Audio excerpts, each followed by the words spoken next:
guys, this is Kay from OK Quilting, and today I'm in my home studio and I'm going to show you how I do chenilling on the long arm. And I have loaded this panel at an angle.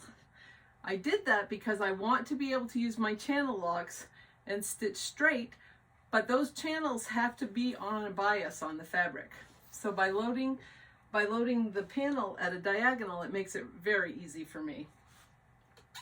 So the first thing I have to do, so this is all loaded and I've stitched down the edges. I don't know if you can see that. I did it in dark green so that maybe you could see it. But it's really, really important that you use a fairly small stitch and that you get right on the edge and that you don't miss anything. It's got to be stitched down. This is my underlayer, and it's just fabric and the panel. I don't have any batting in this one at all. And now I have my fray layers all pinned together. I can't tell you how many times I've stuck myself with these pins. As you can see, the fray layer, I cut off all the deer, so it's just the blue. So when I line this up, there's going to be overlap, and it will be pretty close here. This becomes important later when we're using the chenille tool. So I'm going to pick a spot that doesn't have a pin. So like right now, I've got the deer's nose, and I'm going to go right through the middle of the deer's nose, and then I'm going to come down to this and put it through. So I know that that one spot is aligned. And for right now, all I've done is I've just stuck my pin down through straight, and I want the head to be up straight because I know that that will tell me that it's in there even until I knock it over. All right, now I'm going to pick another spot about 4 to 6 inches away. I like to have easy spots. So let's do this deer's foot. So I'm putting the pin through my fray layers, and then I'm putting it down into here. And I just want to make sure that these two pins are aligned. And once I feel good about that, I am gonna actually stick it through so it can't move. And that is a little bit harder than it looks.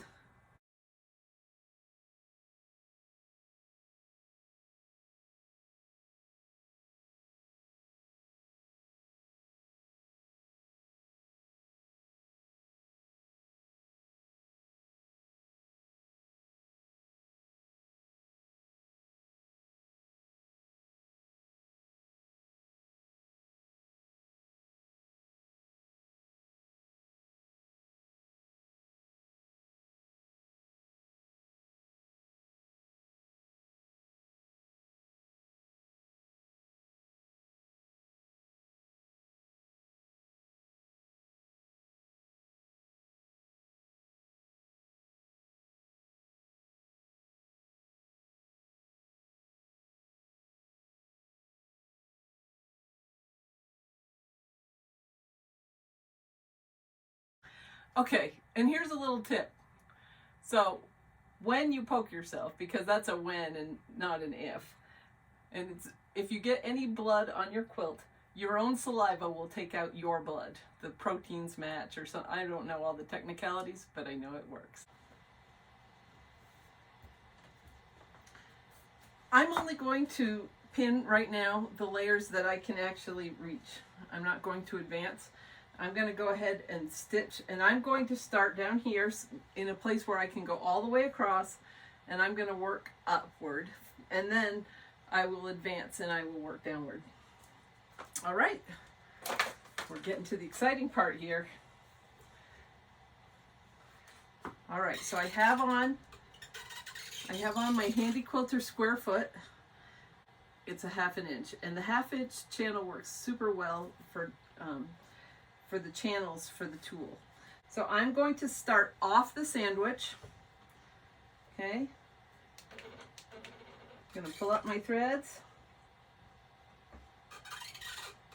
And I'm just going to go ahead and tap that down. And now I'm in a good spot. I have Pro Stitcher. I am going to use my horizontal channel lock. So I have turned it on. And now I'm going to stitch across.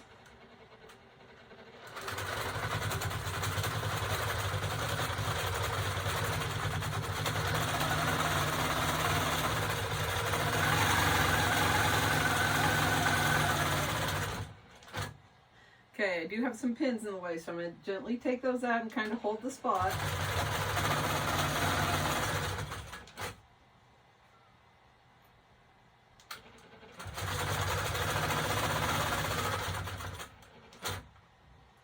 I didn't do a very good job picking a spot with no pins, did I?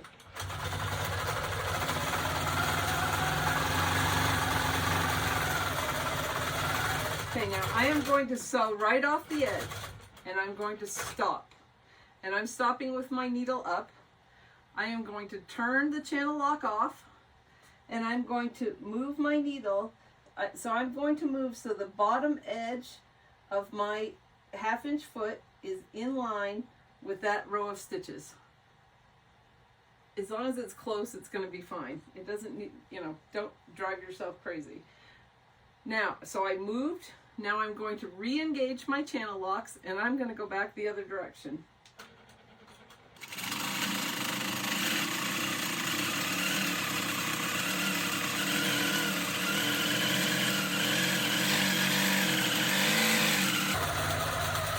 Going off the edge, stopping, horizontal channel lock off. I'm going to move up so that the edge of my foot is in line with the edge of the stitches. I'm going to re-engage horizontal channel lock, and I'm just going to start stitching again. Watching for pins. There's one right there.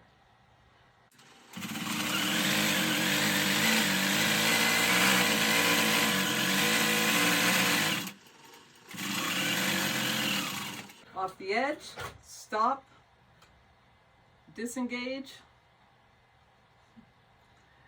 reposition, re-engage, and you just keep going. That's way easier than using your domestic machine. But this is so easy with channel locks. So I hope you'll give this a try. Just remember, you always have to have your channels on the diagonal because we want our fabric to be able to fray. Don't be afraid.